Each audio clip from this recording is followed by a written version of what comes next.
বিশ্বকাপ ফুটবলে আর্জেন্টিনা মিশর ম্যাচ দেখে ক্রীড়াপ্রেমীদের মন্তব্য, এভাবেও জেতা যায়।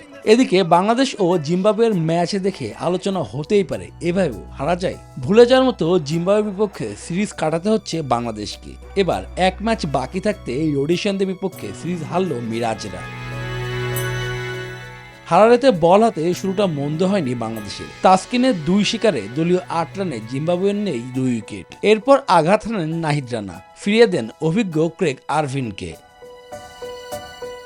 অন্যদের আসা যাওয়ার মিছিলে 22 গজে টিকে রইলেন বেন কারেন। ক্যারিয়ারের দ্বিতীয় শতক তুলে নিলেন তিনি। মাঝে সপ্তম উইকেটে ব্রেড ইভান্সকে নিয়ে 99 রানে জুটি করেন কারেন। শেষ পর্যন্ত কারেন 111 আর ইভান্স অপরাজিত 38 বলে 58 রানের ইনিংস খেলেন, যেখানে তাসকিনের শেষ ওভারে 22 রান তুলে নেন লোয়ার্ডায় নামা ইভান্স।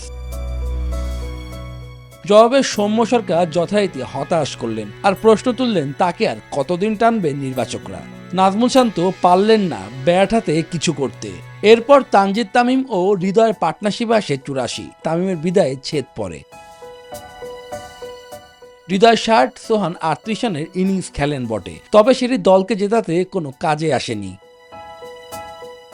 শেষ 12 বলে ম্যাচ জিততে প্রয়োজন 14 রান, কিন্তু শেষ ব্যাটার হিসেবে মিরাজের বিদায়ে এক ম্যাচ বাকি থাকতে সিরিজ হার নিশ্চিত হয় বাংলাদেশের। আর তাদের ইনিংস গুটিয়ে যায় 234 রানে। রিচার্ড এনগ্রেভা নেন 4 উইকেট। নানা প্রশ্ন উঠবে, কারণ জিম্বাবুয়ের বিপক্ষে এমন বাজে পারফরমেন্সের সলিউশন কি? বাংলাদেশ কি এর থেকে ভালো খেলতে পারে না? প্রশ্নটা তোলা রইল।